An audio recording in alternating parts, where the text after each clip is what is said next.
The symptoms that can be left from it can be pretty severe. Things like anxiety, social phobia, depression, inability to read. If you're somebody who has struggled with anxiety, feeling socially disconnected, socially inept, as if you are deeply defective, then this video could change the way that you see yourself. What if those struggles are not the result of character flaws, but they are the result of something called CPTSD? I believe that there is a small army of people out there who are limping through life because they are struggling with CPTSD and they don't even know it. The good news is that if you can learn to spot CPTSD, the symptoms of it, then you can finally come to understand that it's not you who's deeply defective. You have been carrying this thing on your back, and that is why you've been limping through life. I'm going to explain what CPTSD is, how it differs from regular PTSD, and let's get into the video. So PTSD is the result of a one-time event, a car accident, for example, and that causes undulance in your life. And the symptoms, the residue of that could be flashbacks, nightmares, maybe your mood is affected, but it's a one-time event. CPTSD, the key differentiating factor is that it happens repeatedly over an extended period. And often a lot of the trauma happens in early life. The problem with that is when you're a child, you don't realize that these events should never have happened, that they were wrong or immoral. CPTSD is much harder to resolve, and the residue, the symptoms that can be left from it can be pretty severe. Things like acute anxiety, social phobia, depression, an inability to read. There is a great book here by Gabor Mate called Scattered Minds, where he puts forward quite a strong thesis for the idea that not being able to focus is not always down to being born with ADD, but it's actually the result of trauma. If you want to understand what CPTSD is, then this would be the book to read. In that book, Pete Walker talks about the 4 F's. Fight, flight, most people know about. Freeze, and then more recently there is actually a book called Fawning somewhere up there. The fawning response. Fight or flight is pretty obvious. Fight is where you use aggression to push back and fight back. That definitely has a place. Flight also has a place where you just want to get out of there. But if you're a child and you've got trauma going on at home, then you can't fight because you're so small, and you can't leave because this is your home. So the only 2 options that you're left with are freeze, where people dissociate, or fawn, where if you could imagine a dog rolling on their back and exposing their vulnerable parts, they're trying to say, please don't hurt me. So a child will either go into freeze or fawn, and both of those can be carried forward into adulthood, where people remain in a state of being dissociated, but they're not aware of it. They find it very hard to be in social situations. Everything's a bit of a blur. It's just a really tough place to live in. Fawning is very common, especially in the British culture where P's and Q's and etiquette is a big thing. But fawning can be taken to an extreme where the people pleasing is so off the charts that it actually turns people off. It can be a method of coercion where you're trying to coerce people to like you. But true fawning is actually a trauma response. It's a survival response because they were so badly damaged in early life that they're now fawning even as an adult. So what is the solution? The solution is to learn what the symptoms of CPTSD is. And then if you are able to pay for a therapist to talk through it with someone, you can get trauma-informed specialist therapists. If there was a lot that went on in childhood, there's something called schema therapy, which is really powerful. Of course, you've got psychoanalysis like Jung and Freud. And what I would say is, from everybody I've spoken to about this and all the reading I've done, the therapist might be as important, if not more important, than the actual modality. So you have to have chemistry with a therapist. You have to trust them. And I would also say that they are slow burners. Schema therapy, or definitely something like Freud or Jung, is something that you do over a year, maybe several years, to really get to the bottom of what happened back here and how it could be affecting your life today. In the middle, you have something called NARM therapy, N-A-R-M. There is a guy called Lawrence Heller who wrote a book called Healing Developmental Trauma.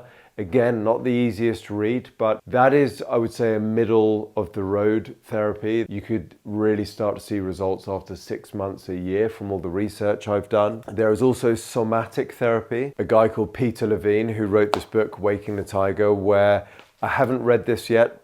They encourage you to get in touch with the feelings. Now, inner child theory is another one. One thing I will say is these methods where you go back and revisit the memories, the trauma, you have to be very, very careful not to re-traumatize yourself, because that can cause a contraction. There's something called pendulation. If you look up pendulation, Peter Levine, Levine, on YouTube, where you contract even harder and things just get worse. And you can't come out of that contraction without help, without maybe going on holiday somewhere like the Maldives or talking to a specialist or a very good friend. But that's what revisiting those memories can do if you're not careful in the way that you do it. So if you do any self-help stuff like buying an inner child workbook and work through that, I mean, you wouldn't do that the week before you had a series of very important interviews, or I don't know, you were going on dates to meet somebody, because you might shake yourself up and not be in the best mental space. That's something you might do when you know that you have some rest and relaxation built in after, or you're going to meet some trusted friends. And then the last two things I'll talk about are cognitive behavioral therapy and EMDR. These are modalities that can be much shorter term. And CBT, cognitive behavioral therapy, is where you work on replacing the thoughts that cause you to feel a certain way. It's called top-down therapy. It's a skill you learn. And within 2, 3, 4 months, if you practice, you've got to do the homework, you can start to challenge these thoughts that cause you to feel so bad. And that can have a real positive effect on how you feel. EMDR is about addressing some of these very traumatic memories and stripping the emotion from them, or dispersing it by doing eye movements while you recall the memory. Again, something to do with a specialist, but from what I'm told, it's not something I've ever done. You can have huge impact within a couple of sessions. So with that in mind, it could suit PTSD really well. If there's a very traumatic memory, you could strip that memory of its emotion with EMDR, where you follow a finger or a light. The only thing I would say about those is that from everything I've read in my experience, this here is what is causing all of the undulance. This is where the blockage is. You have to go back and address this somehow.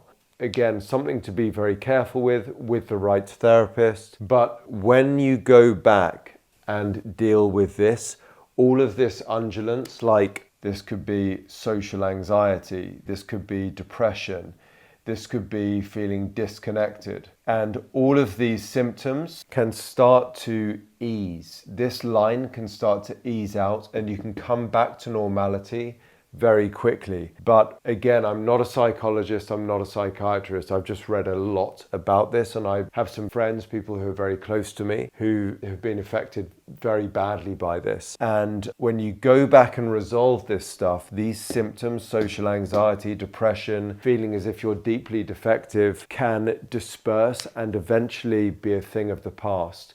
Because if your identity is that you're deeply defective, that affects everything under that identity level. Your behaviors, your beliefs, your environment, the people that you hang around with. So if you change your identity and realize that you are not deeply defective, you've been carrying CPTSD, and you start to resolve some of this childhood stuff, which again, be careful how you do that. You want to visit those memories and then come back to safety. That's what NARM, neuroaffective relational model, I think it's called, does. I've read about this, I've done research on NARM. Some of the NARM sessions, apparently you don't necessarily feel like anything is happening, but there are shifts going on in the conscious mind, the subconscious, and in the body neurologically. So that is what PTSD is. It's a one-time event. CPTSD is when there has been a series of traumas over an extended period, and that causes just mass undulance, which if you're not aware of, you could be forgiven for thinking that you're just cuckoo. There's just something very wrong with you, and you're not. You're dealing with something that happened to you, the runoff of that. Some books, if you want to understand what CPTSD is, Pete Walker is kind of the godfather of this. Not the easiest book to read. If you do have CPTSD, it's difficult to read, as Gabor Mate talks about in Scattered Minds, because you can have symptoms of ADHD or ADD, where you get distracted very easily. Of course, today we have so much social media. I really recommend, as a tip, there's a book called Digital Minimalism by Cal Newport. Going out for walks or jogs with no input going into your ears or eyes. These people you see walking along with their phone, and we've all been there, scrolling, especially through short form. One of the worst things you can do for your mind. You need to allow something called your default mode network to activate, which is essentially where you're bored, and then that switches on and it resets your focus. But if you struggle to read, what I would say is schedule it, make it a must. Start with 1 or 2 pages a day. You can use your finger and make notes, summarize the page at the top in 1 sentence. And that is the book to start with, Complex PTSD by Pete Walker. That will explain what it is, the 4 Fs, fight, flight, freeze or fawn. And then his follow-on book is How You Treat CPTSD. Apparently this is like a roadmap to getting out of CPTSD. I've actually spoken to Peter myself. I know him through a contact, and yeah, I know people who've got CPTSD. It's quite close to home for me, somebody actually in my family.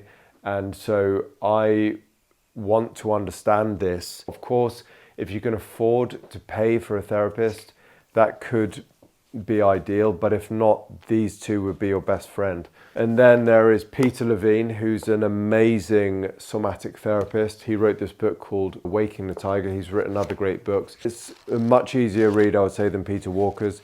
He talks about how to get in touch with a lot of this stuff that can be trapped in the body and how to release it. So I hope this video helps somebody. CPTSD is serious, but you can resolve it, you can get out of it. And I wish you all the best. I wish you health, happiness, and healing.